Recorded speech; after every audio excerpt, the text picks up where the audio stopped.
computer. How to cope with sales managers. Okay, what's going on, guys? Caleb here, and I'm back with the one and only Michael Oliver. Michael, how are you doing? How are you doing?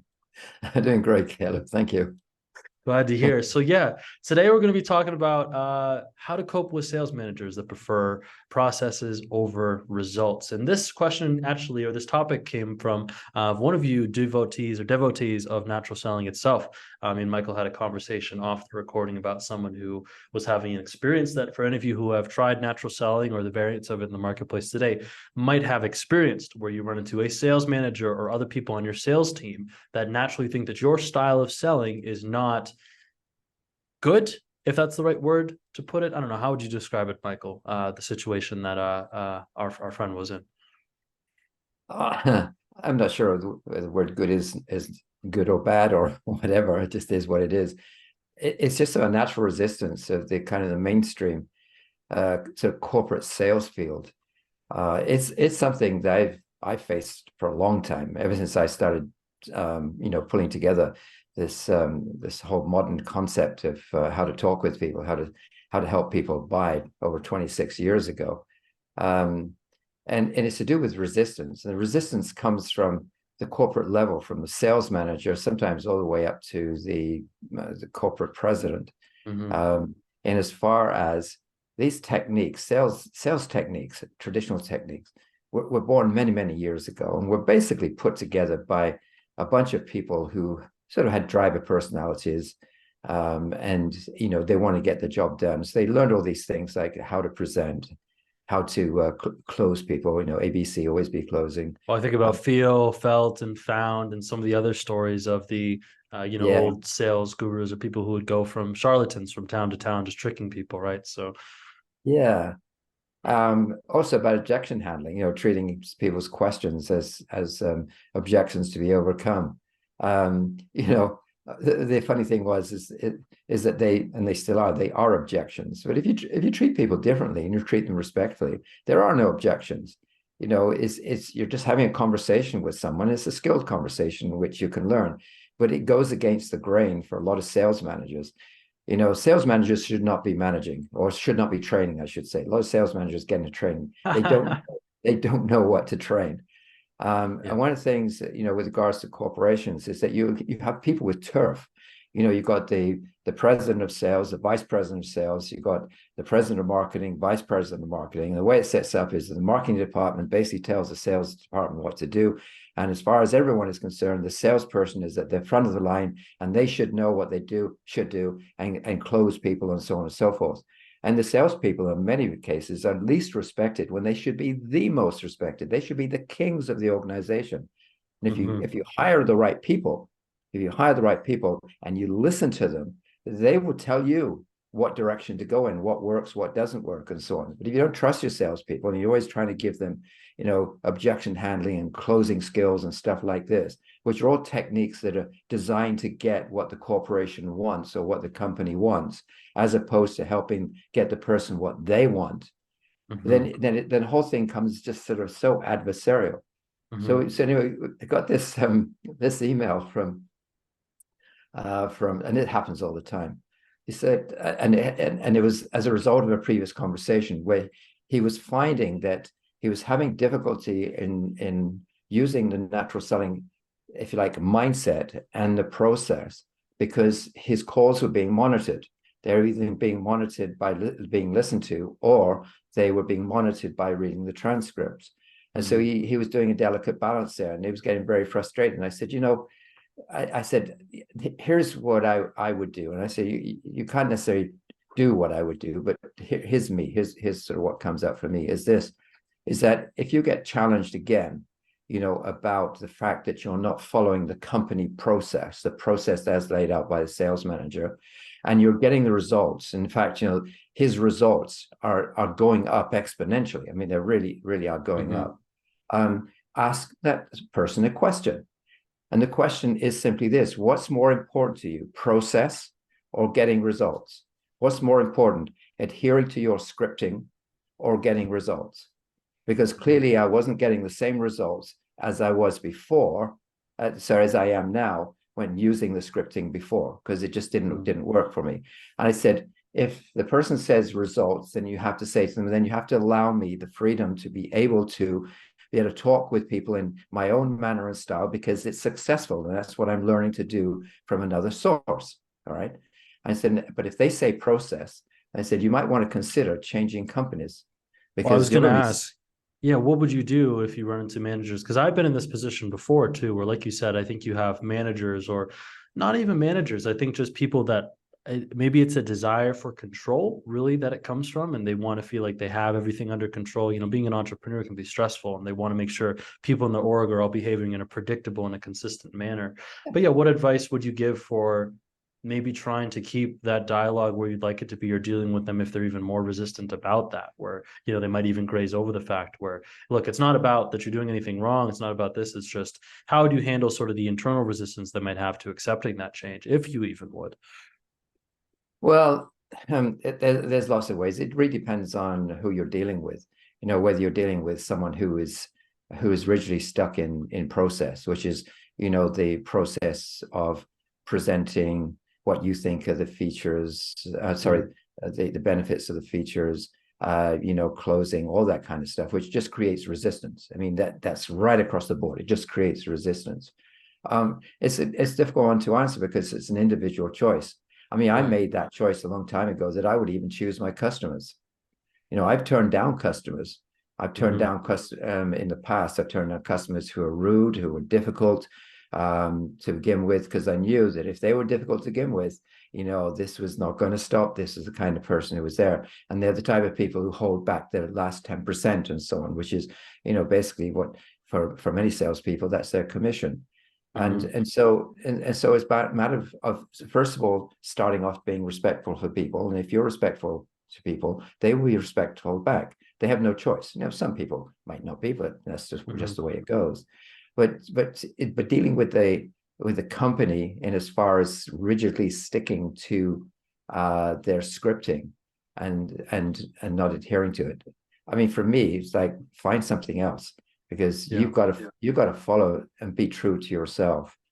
I mean, with this person, it even went so far as their sales increased, they were told that that the sales increased because they were laydowns. I mean, it was actually told that they were laydowns, and the reason that it wasn't a real sale, or sales, I should say, is because, quote, they didn't control the buyer. They didn't like his natural conversational selling style because, quote, he didn't pull them across the line like he was told to do. Like, that aggressive. I mean, talk about manipulation and treating people as cogs in a machine. I mean, why would you want to do that?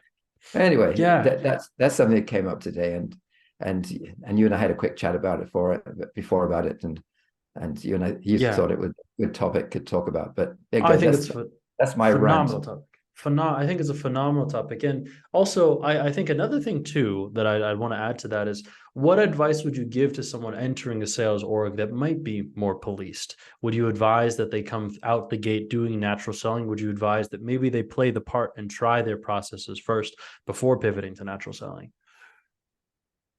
Difficult question to answer. My initial response when it comes to me, and I like to go with that one because usually it's somewhat right, is follow the company. You know, do what the company asks you, because what will happen is you need to be trained. You need to be trained in the products, get to understand the products or the services and so on, and basically do what they say, even if it's uncomfortable. And then if it is uncomfortable, then start looking for something else that is more comfortable. I mean, that's basically why I've got to this stage. Is that, you know, I love the idea of selling and making the money, and I was really focused on making the money in those days. I mean, still am, but I mean, it's a balance now. I focus on trying to help people, and money just flows in. But the whole thing is that, you know, how could I put it? I was just devastated. I hated the whole process, and I always felt there had to be a better way. I don't call it a better way now. I just call it another way, because better way sort of denotes sort of right and wrong, and don't like to get that. But it felt there had to be another way. And so progressively I found out, and it wasn't the way that I teach nowadays, and that a lot of other sales trainers and people are teaching, because they kind of, you know, adapted and a lot of my work. They've taken a lot of my work and used it, which is fine. But there was nothing like that, because it was all based on getting the sale. Even books like Socratic Selling and so on, it was still focused on getting the sale. You look at books like Spin Selling, focus on getting the sale. Very clever, very good structures and so on. But most sort of things about getting that. And the irony is, if you let go of that, the sales will come in. Just learn a different way of talking with people. That's all. Yeah, no, I absolutely love that. Absolutely love that. And yeah, um, absolutely incredible as always, Michael, having you on. And I think, that's super valuable. It's something I've run into, and I felt like it's something that, any of you guys who are more sales professionals, or I know a lot of my viewers are struggling to get their first positions. But once you get your first position, you run into that. I mean, this is really how you should handle it. And I think Michael touched on something really interesting there, which is follow the company. I mean, I know that I've been in orgs where I think that's something that, Michael, you say that, but I kind of always try to apply that to myself to an extent where it's like, well, they have a process. It's not like they don't know what they're doing. They've gotten the business to this point. Do I agree with all of what they're doing? No, but it works. So let's just try it and see what it produces. And then we can find sort of our own way of handling things that might be more in alignment with our values and our beliefs, but work with the control till you get comfortable and then move to your own sort of, center line where you find something that makes sense for you. Yeah. There's another way, and I've done this in the past a couple of times before, and that is when I sort of started getting a little bit smarter in my mind, is that if I wanted to sell for a company, and it did happen a couple of times. One was it actually worked out that way, and the other company wouldn't have anything to do with it. Was to say to them, look, I don't want your commission structure. I don't want a basic. Both of them had basics. I don't want a basic. What is a basic? I've never heard that before. Well, basic, is they pay you a fixed basic every month, like $1,000 or $1,500, $2,000, something like that. Okay. Yes. Okay. To basically support you, and you kind of get a commission. So you get a basic and a commission. But so isn't your commission diluted a little bit because they're giving you the basic as a fallback, or maybe it's a draw from your commissions? Yeah, sometimes that happens. I mean, it depends. Different companies have different policies and that type of thing. But I'm sure that it basically is diluted. So I would say, look, I really like what you're doing. I'd like to sell for you, and so on. But here's the thing. I don't want to pick up the basic. You don't have to pay me the basic. I don't want any benefits. Don't have to pay me the benefits. And I'll take your leads because they both had leads generated. So I'll take your leads, but I want a higher commission. And I'd ask for double the commission. I said, I'll take care of everything. And I'll also get my own leads. Because if you are results oriented, if you just want to have the business coming in, I said, that's fine by me. But I need to be able to do this sort of in my own way. And I always took the attitude that I was an independent salesperson. Even a couple of times when I worked within corporations, I regarded myself as an independent salesperson. I treated the corporation as my client. Now, would you, building on that, I hate to cut that off, but would you attend, given that mindset, would you attend like, company meetings or company doctrines, or would you just attend what you felt like was appropriate? No, I'd attend. I mean, you want to be part of the company as such. It's just wanted to be independent of the company, so I could pursue my own path, if you like. In life, it's like the path less traveled. You're going along, and then suddenly you come to a fork in the road, and most people take the familiar fork. And I want to take this one. This is far more interesting, and it usually leads to sort of far greater potential. And if it doesn't work, you just go back again and go, not this one, or just cut across. But usually it's like be adventurous, be curious, get out there, be creative. Be creative in the way you look at things. Don't get boxed in with what people tell you and how things are structured, which is swing full circle, which is how most companies that have sales organizations, they're all boxed in. I mean, listen to the words. You ever hear words like objection handling, closing, closing people? You basically bought yourself a standard shoebox sales training program, and that's pretty much it. I know I'm sort of blowing my own horn a little bit here, but that's the way. I think it's incredible. I mean, that's something that I haven't had. I've come close to those types of negotiations, but only because I've been a valued hire, where I've been, anytime I've been recruited into a position, that's when those conversations come up where I'll typically be a bit more resistant. But I've never come to a company that I wanted to work for and necessarily come out the gate with that. So I just say I know you don't love it, but I would say it's straight savagery on my part to be able to show up and have the cojones to be able to have that kind of ask. And yeah, and that was back when sales was very different. I mean, this wasn't with the high ticket environment, right? These were more physical companies with real offices and real locations. Yeah. Oh, yeah. I mean, yeah, mostly. I mean, in recent years, a lot of it's sort of over the phone, especially high ticket sales, Mm-hmm. where you're selling sort of up to $50,000, $60,000 programs as such. And, usually it's a progression of purchases and what have you. Mm-hmm. But yeah, I mean, phone sales is wonderful. I mean, Actually, and building on that, was there one you found easier than another to be phone sales or in-person sales? Or if you had a preference, let's say you were to go into selling today, I mean, what do you feel like you would pick, or where do you feel like you would go? phone sales, Phone for a sales. lot of reasons. First of all, saves one heck of a lot of time for traveling. That's for You sure. know, getting dressed up and so on, depending on what you're selling. Obviously, if you sell things like solar, then you dress down Mm-hmm. and you look smart, but you don't put on a suit and tie. So I must admit, when I first started selling solar in Southern California, I actually wore a suit and tie. I was the only solar salesperson out there. because because that's the only way I could learn how to differentiate myself at the time. I mean, I'd be scrambling up on roofs with sort of Well, the nice. suit and tie, and like, did you Oh have yeah, dress up shoes as well, like the oh leather? yeah, oh Oh my yeah. gosh. There was one time when my shoes were slipping on the roof. It's rather steep pitched roof, so I kicked them off and I went up in my bare feet. Oh Burned the my heck out God. of burned the heck out of my soles, and Wow. so I had to sort of to the misery of it all. I didn't get the sale. Oh, that is incredible. Yeah, I feel like we might have it easy now with this whole, and it's funny. I mean, my whole sales world and whole sales journey has never, I did a brief period where it was in person, but it was only, maybe a mix of retail. I worked as a volunteer for sort of a swap type thing that had happened at a ski resort, but it was Oh yeah, nothing, no physical in person. Everything I've always done has been over phone or over Zoom. And so it's just incredible to think where things have, how much things have progressed and also where things are headed.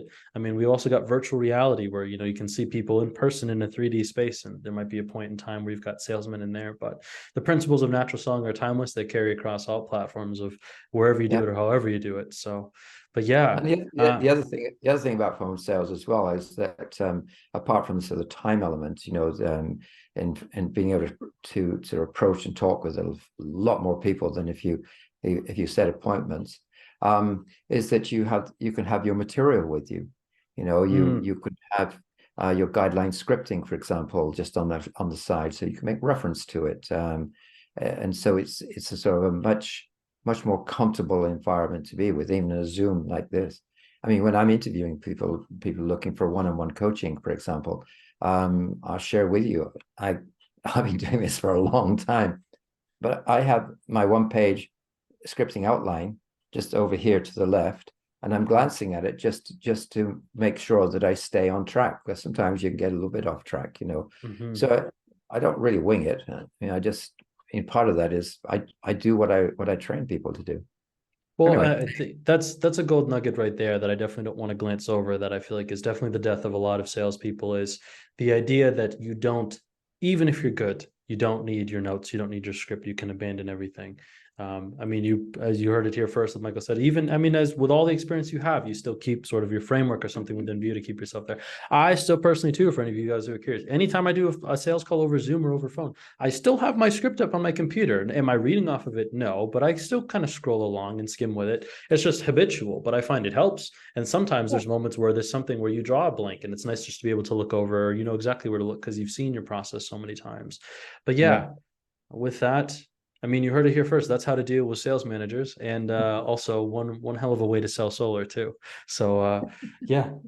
But it's a yeah, pleasure as always, Michael. You have any closing notes or things you want to share for the viewers? These have been really popular. We get a lot of comments, or we have a very specific audience of people that watch this, but they definitely cherish it. There's a solid yeah. 200 people, I think, that actually watch these very consistently. Oh, fantastic. That's great. No, it's always a pleasure talking with you. It allows me to sort of air a few things. And, there's just a myriad of subjects, and with your viewers, if they have any questions, they should pop them to you, and we can bring them up and just generally talk about them. I like talking mostly about sort of a mindset. Skill set is one thing. Skill set is very powerful, of course, but I'm always saying mindset. And it's not just mindset, it's natural selling mindset because it's unique in itself. That's why I now call it natural selling mindset. I used to be a bit coy about it, a bit shy, but in fact, it's not. I don't know of any other sort of program or sales course out there that digs deep into understanding the psychology behind and explaining it, from the point of view, especially from a detaching point of view.